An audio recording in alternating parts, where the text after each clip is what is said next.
Hello বন্ধুরা, শুভ শারদিয়া।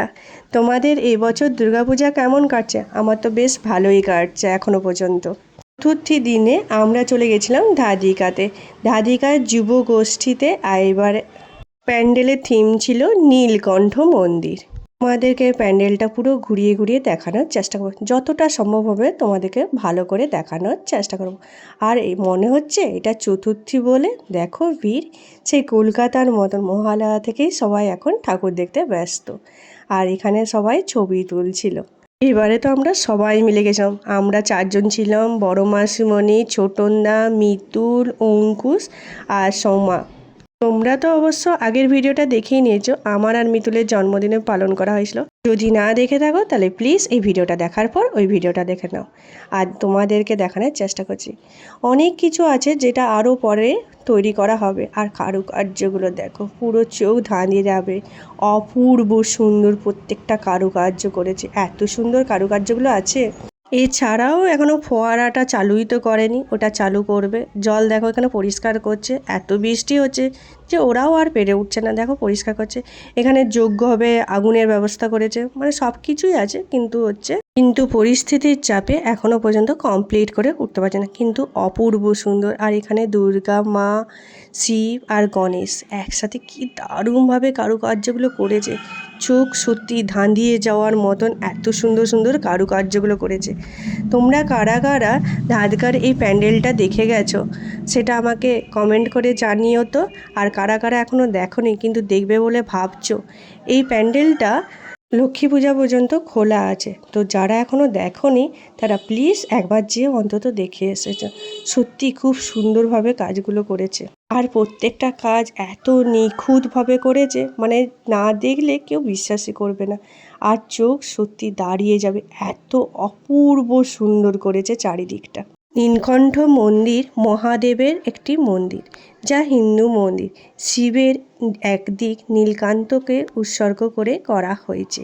মন্দিরটি ভারতের উত্তরাখণ্ডের পাউরির গাড়োয়াল জেলার ঋষিকেশ থেকে 32 কিমি দূরে, জেলা সদর পাউরি শহর থেকে প্রায় 120 কিলোমিটার দূরে আছে। এই মন্দিরটি স্থাপত্য হয়েছিল দ্রাবিড়ের শৈল দ্বারা। এই স্থাপত্য দ্বারা প্রবাহিত হয়। আর প্রত্যেকটা কারুকার্য দেখো কি মারাত্মক সুন্দর করেছে। প্রত্যেকটা দেখো, পুরো চোখ যেন দাঁড়িয়ে যাচ্ছে। আমার তো এত সুন্দর লেগেছে কি বলবো তোমাদেরকে। হিন্দু ধর্মগ্রন্থ অনুসারে নীলকান্ত মহাদেব মন্দিরটি বর্তমানে যে স্থানে অবস্থিত সেইটি একটি পবিত্র স্থান, যেখানে দেবতা এবং অসুররা অমৃত লাভের জন্য সমুদ্র মন্থন করার সময় সমুদ্র থেকে উৎপন্ন হয়েছিল বিষ, যেটি শিব গ্রহণ করেছিল। আর এখানে প্রতিমাটা দেখো, মানে জাস্ট দেখতেই থাকো তোমরা, এত সুন্দর আর মারাত্মক দেখতে লাগছে। মানে যত দেখাচ্ছি আর আমি নিজেও দেখছি, সত্যি বলছি এত সুন্দর লাগছে। প্রত্যেকটা জিনিস এত সুন্দর আর নিখুঁতভাবে তুলেছে এরা। যারা এখনও পর্যন্ত দেখোনি তারা অন্তত একবার দেখে এসো। সত্যি বলছি মারাত্মক সুন্দর। আর ফোয়ারাগুলো চালু করে দেওয়ার পর আরও সুন্দর লাগবে।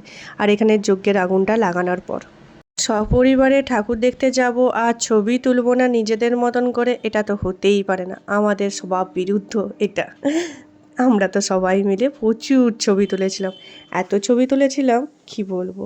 তারপর অন্তুর কিছু সিঙ্গেলের ছবি তুলে দিয়েছিলাম, যেটা অন্তুর আমার পছন্দ হয়নি। ও আবার ঘুরে গিয়ে ছবি তুলেছিল ঠিকঠাক করে। ওর তো পুরো পারফেক্ট ছবি চাই সব কিছু। পরিবারের সাথে দুর্গাপূজার ছবি তোলা বলো আর সময় কাটানো বলো, এটার একটা আলাদাই মজা থাকে আমার তো মনে হয়।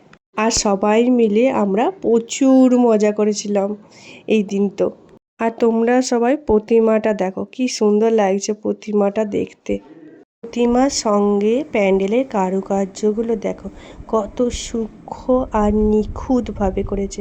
আর প্রত্যেকটা কারুকার্য এত সুন্দরভাবে ফুটিয়ে তুলেছে প্যান্ডেলটা, সত্যিই খুব সুন্দর। যারা এখনও পর্যন্ত প্যান্ডেলটা প্রতিমাটা দর্শন করনি তারা প্লিজ একবার অন্তত প্যান্ডেল, প্রতিমা, আলোকসজ্জা প্রত্যেকটা কাজ দেখে এসো। কি নিখুঁত আর সূক্ষ্মভাবে করেছে সেটা তোমরা ভিড় দেখেই বুঝতে পারছো। চতুর্থীতে এরকম পরিমাণে ভিড়, তার মানে বুঝতেই পারছো সপ্তমী অষ্টমী নবমীতে কীরকম পরিমাণে ভিড় হবে। এই বছর কেন পরপর 3 বছরই এরা খুব সুন্দরভাবে করেছে।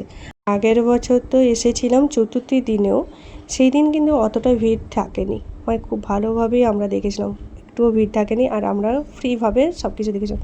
কিন্তু এবারে বৃষ্টির কারণেই হোক আর ভিড়ের জন্যই হোক যে সপ্তমী অষ্টমী খুব পরিমাণে ভিড় হবে, তো এখন দেখে নিই সেই কথা ভেবেই হোক, যাই হোক এবছর খুব ভিড় ছিল, সেইটা তোমরা আমার ভিডিও দেখে বুঝতেই পারছো। আর রাত যত এগোচ্ছে ভিড়টা যেন তত বেশি এগোচ্ছে।